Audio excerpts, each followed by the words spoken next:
teman-teman, assalamualaikum warahmatullahi wabarakatuh. Kembali lagi nih bareng aku Nisa Zahra. Kalian jangan bosan-bosan ya liatin video learning journal aku. BTW, aku mahasiswa di Universitas Islam Negeri Sultan Maulana Hasanuddin Banten. Ini aku ngerekodnya di dekat rumah di pinggir jalan. Tapi rumah aku di gunung, ini agak susah sinyal nih pasti buat ngepostnya. Minta maaf ya ke Pak Adi juga karena selalu telat ngumpulin, dikarenakan rumah saya di gunung Pak, di dasar gunung, di kaki gunung gitu, jadi agak susah sinyal memang. Oke, pengenalan yang lebih formalnya, halo, kenalin, nama aku Nisa Zahra dengan NIM 231330055. Aku mahasiswa di Universitas Islam Negeri Sultan Maulana Hasanuddin Banten, Prodi Komunikasi dan Penyiaran Islam, Fakultas Dakwah. Seperti biasa ya, aku bikin video ini tuh buat memenuhi tugas mingguan aku, yaitu bikin video learning journal. Nah, kemarin itu seperti biasa masih pertemuan tuh masih dilakukan secara offline ya. Kalau kemarin karena kan belum masuk ke cuti Idul Adha, dan kemarin tuh seperti biasa itu tuh masih presentasi kelompok. Itu kalau nggak salah presentasi kelompok 4 deh. Jadi ini tuh ngebahas tentang creative writing ya. Jadi yang pertama itu konsep dari karakteristik creative writing dalam non-fiksi. Creative writing dalam non-fiksi adalah tulisan nyata yang dikemas dengan gaya sastra, imajinatif, dan emosional. Menurut Barbara Lousberry, ada 4 karakter utama. Yang pertama, subjek dari dunia nyata ditulis berdasarkan fakta, realitas, atau yang bukan fiksi gitu. Yang kedua, penelitian dalam mengandalkan perspektif dan informasi yang mendalam untuk membangun kredibilitas. Yang ketiga, pentingnya adegan disusun seperti cerita dengan adegan dan alur yang dramatik. Yang terakhir, prosa sastra, gaya bahasa estetis, puitis, dan tidak kaku seperti jurnalisme. Nah, perbandingan antara creative writing dan jurnalisme konvensional sendiri, yang pertama itu tujuannya.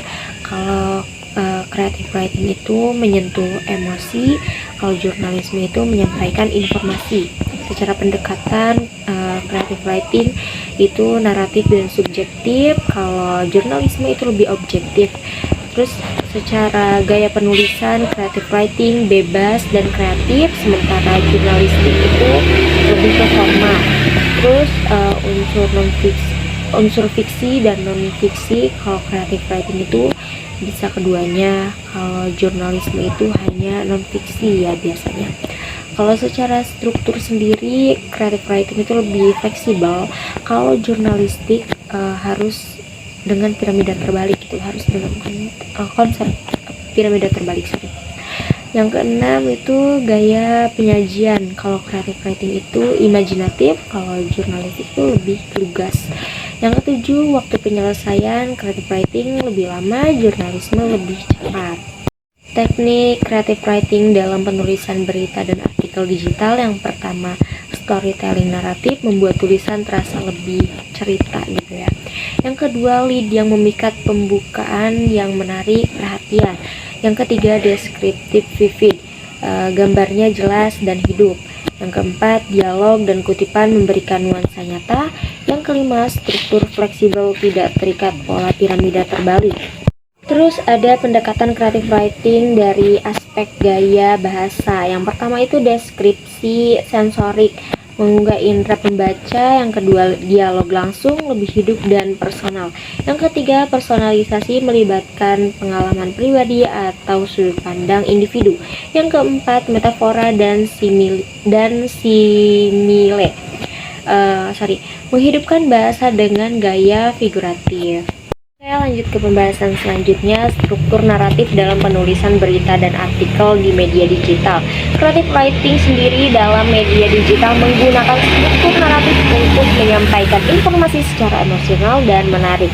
Berikut komponen-komponennya. Yang pertama itu yang pasti judul ya. harus menarik dan mencerminkan isi dari konten tersebut. Yang kedua, lead yang menarik. Bagian awal harus mengunggah rasa penasaran si pembaca. Yang ketiga, pengembangan cerita atau body. Alur harus logis dan jelas untuk menyampaikan informasi utama. Yang keempat, klimaks yang mengesankan, puncak cerita yang emosional dan kuat. Yang kelima, penutup yang memuaskan, menyimpulkan dengan kesan atau pemahaman yang mendalam. Terus juga ada pembahasan yang terakhir nih, langkah-langkah menyusun creative writing. Untuk menyusun tulisan kreatif yang efektif itu ada 4 langkah. Yang pertama, menentukan ide tulisan. Ide bisa dari peristiwa nyata, fenomena sosial, atau pengalaman pribadi. Yang kedua, riset tema tulisan. Cari informasi untuk memperkuat narasi dan validasi tulisan. Yang ketiga, menentukan struktur, alur cerita dan bagian penting yang ingin disampaikan. Terus juga yang terakhir, mulai menulis tulisan dengan gaya personal dan naratif sesuai prinsip creative writing.